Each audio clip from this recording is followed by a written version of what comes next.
Hello and welcome. My name's Kevin. This is my channel Contacted Human, and this is vlog number 2. Today I am going to be sharing with you multiple clips of what I call flashes.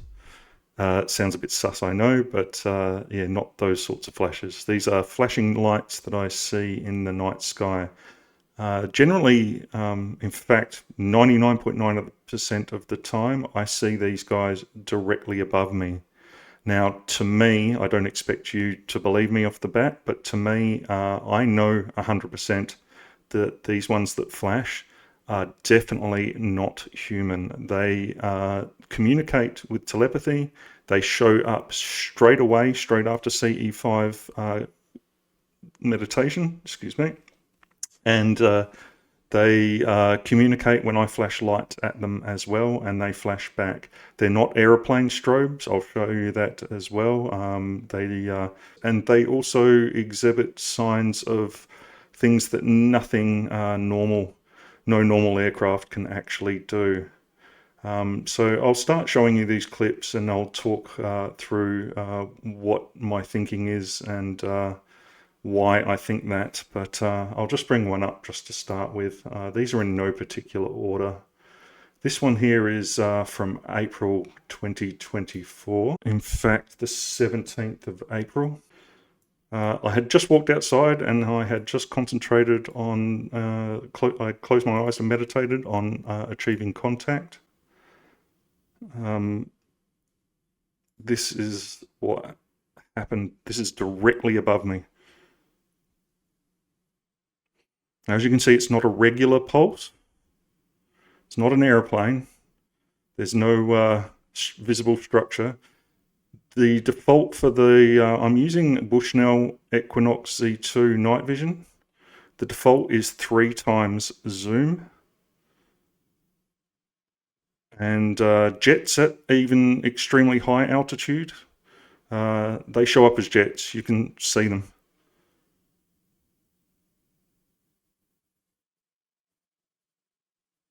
Little fast boy moves through there. It's probably a satellite, but I didn't check. I was a bit excited at this point.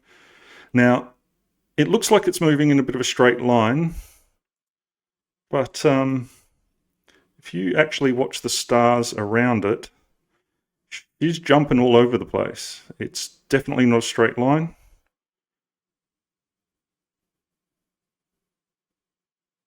It's zigzagging, doing angular movements, and whatever it is, I am nearly 100% sure it's in space. It's not in our atmosphere. It's far, far away. But yeah, 3 minutes after I did the meditation, straight above me. This is directly above me. Now, the reason I think that a contact like this is not human is because I had a event exactly like this, where it actually preceded an abduction event, and I watched it come from doing that to fly down and be hovering pretty much over the top of me as a large amber-coloured glowing sphere. I then watched it land in the paddock behind my house. Oh, excuse me. And then I watched beings come out of it, of which I could only see silhouettes in front of the object.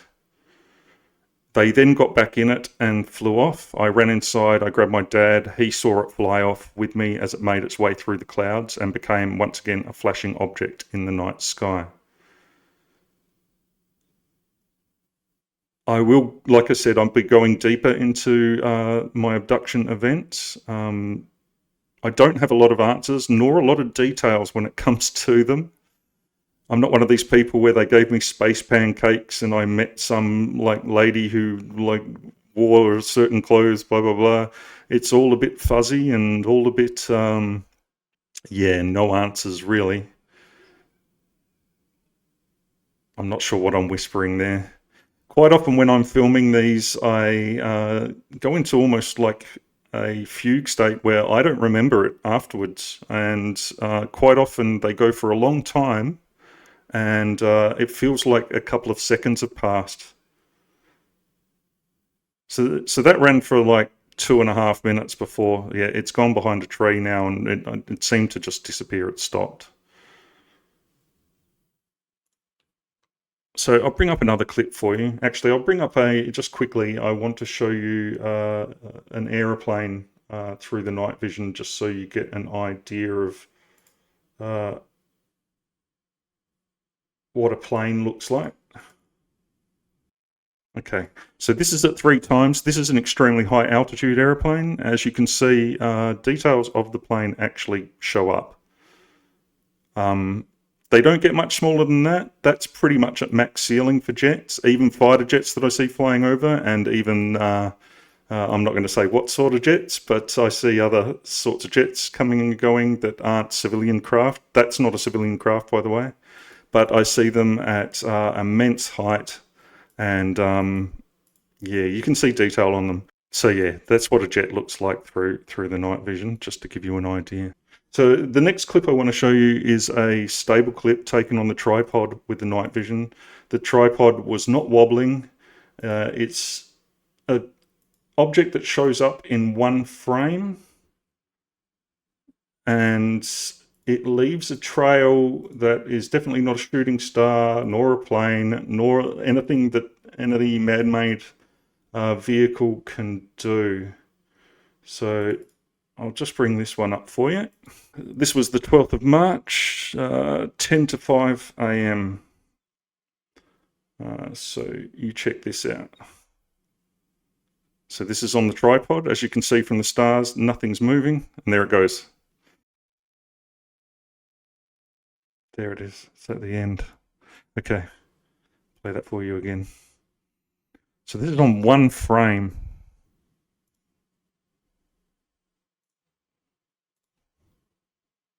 And you look at the pattern it leaves.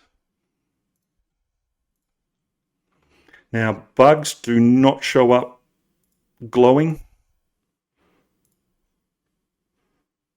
There's no illuminator on the night vision when I'm looking at stars. When a bug flies through, like say a mosquito flies through in front of the lens or lands on the lens, it shows up as a black dot or a shadow if it's close to the lens. Same as like a moth or anything like that, or a bird, if it flew through, it would be a dark shape. So this is something self-illuminating. There's not a cloud in the sky. It isn't lightning. Other things happened on this date as well, but I'll get to that in another video. But whatever that dot is there, that's what it is. But in that one frame, as you can see, she travels. I'll play that for you one more time.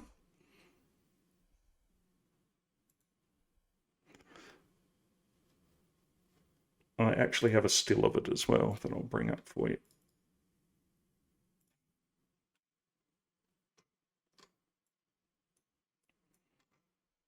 So to me, that's actually one of the most amazing things. I actually remember a 60 Minutes report going into a UFO sighting in New Zealand back in the day. And actually, I'll try to find that. They freak out because it shows up on one frame doing some sort of massive movement, which I would argue that it's only because of the camera shake. They're filming off of an aeroplane. New Zealand UFO sighting.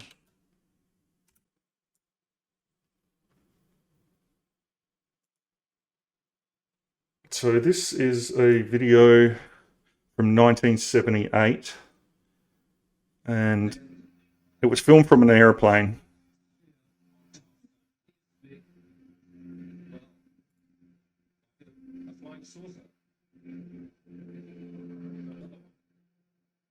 Now, I don't want to discredit this, and it does appear to be zipping in and out, and it does appear to be moving, which I don't doubt.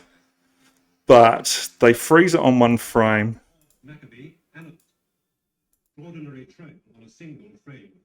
So they single out this one frame and say, ooh, isn't that amazing? But if you're shaking a camera, it can do that on one frame. So I don't doubt that they like the object itself is probably something incredible that they witnessed,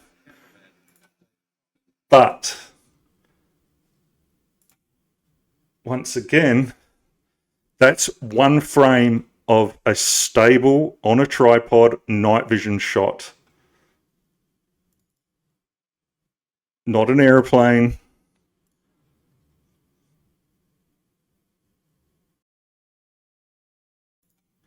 Yeah, so that's one frame on a tripoded shot. You can't argue with that. That's not shaking on like taken from an airplane or a car or anything. So anyway, moving on without further ado.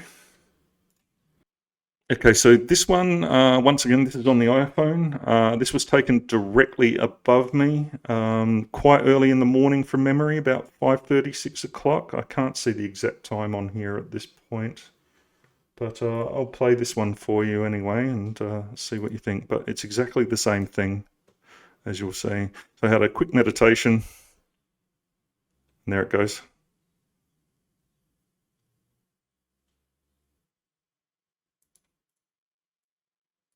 Bring that back, start again.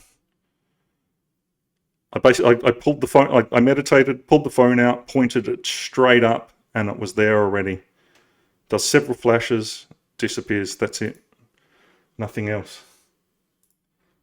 Quite often these are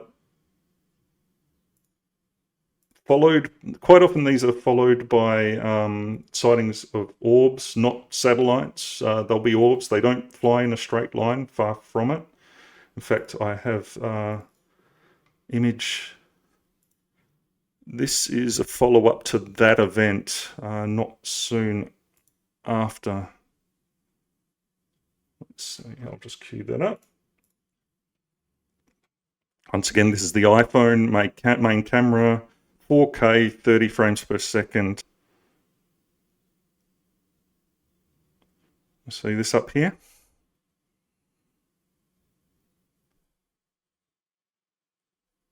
And second object, which I think was the one that was directly above me. And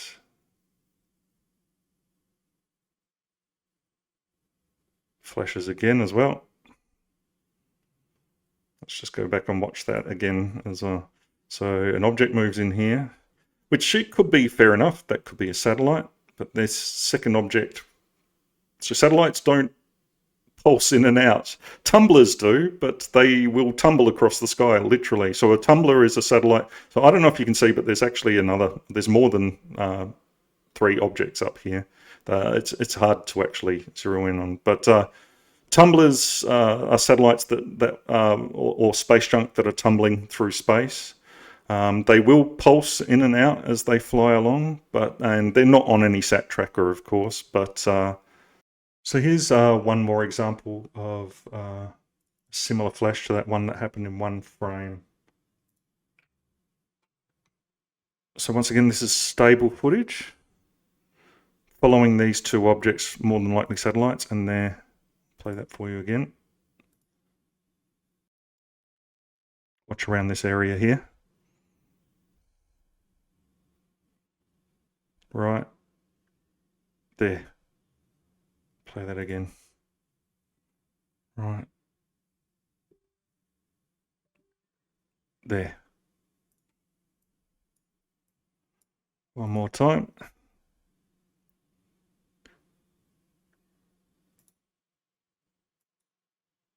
So that's on the tripod again. As you can see, she's fairly stable. There's a little bit of shake there, but not enough to account for that sort of movement.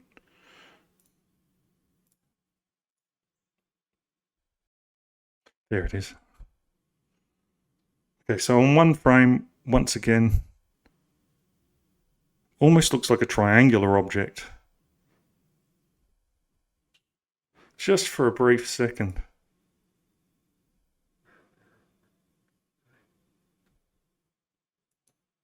I have one more clip to share before I say goodbye today. I know it's been a long video, but I really wanted to show you these incidences of flashing.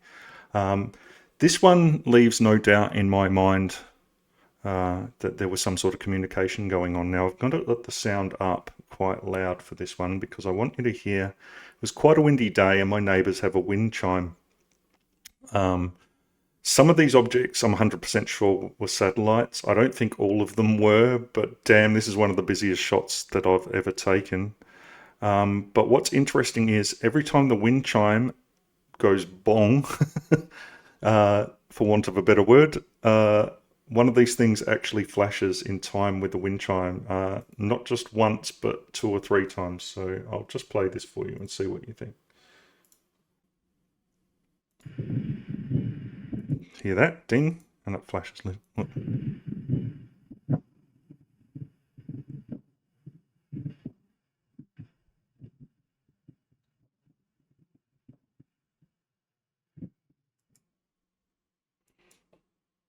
I'll play that for you one more time.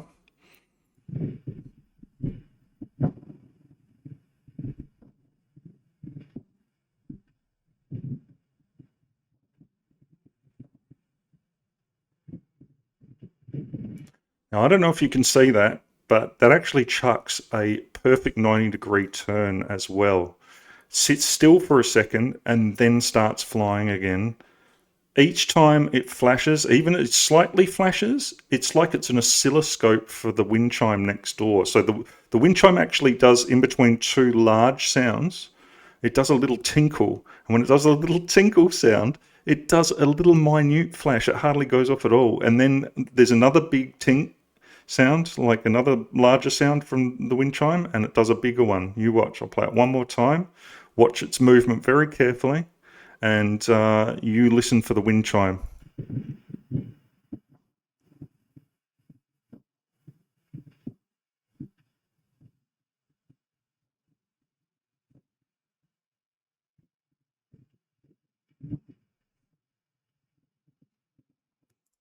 I had a friend come and visit back in April when a lot of this stuff was going on, and he experienced some of this while he was here.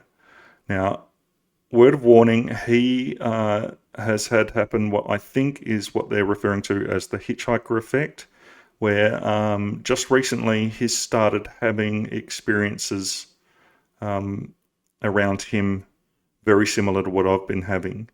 So, not all of these are a fun time. In fact, this started happening before I started communicating. I don't know if I should be communicating with them or not. I don't believe it's anything demonic, but I don't know if it's something bad, something good, or something in between that's just purely cold and scientific. But word of warning, it's not all nice. I often wake up crapping myself in the middle of the night because there's things going on in the house that I just can't explain. Beings in the house. I have been abducted several times before. Some of these I have clearer memories of than others. I want to go deeper into that in an upcoming video. So, word of warning, if you are playing around with this stuff, just be careful. There's a price to pay that comes with it. This was happening to me whether I started recording it or trying to communicate with it or not. So, I just figured I'd go along with it a bit. I hadn't heard of CE5. I said that in the last video. I was just doing what I thought was the natural thing to do, which was to try communicate with them using telepathy. And I started getting instant results. The first time that happened was back in 1997. So make of it what you will. Tread lightly around this stuff, guys. It's not all fun and games. You take care of yourselves. I don't know what's going on. I have no clear defined answers. I don't know if I'll ever get any. I'll see you on the next video. I'm not sure what I'm going to go into, but like I said, I want to go into abduction events sooner than later. I've got plenty more footage to share as well. This was just what I called flashes. I've got different categories of craft that I have multiple videos of. And I kind of can't wait to share. Once again, this is proof for myself more than anybody else, and or if somebody else is going through this and they're looking for similar footage of what they've actually been witnessing. A lot of people around my state have been seeing this stuff in South Australia. They've been seeing the flashing lights. I see that come up a lot in UFO groups. So, yeah, I'll see you all next time. Thank you all so much for watching and listening to me rabbit on about this stuff. I hope you're all safe and well. This has been Kevin for Contacted Human. I'll see you next time. Goodbye for now. Bye, guys. See you. Take care.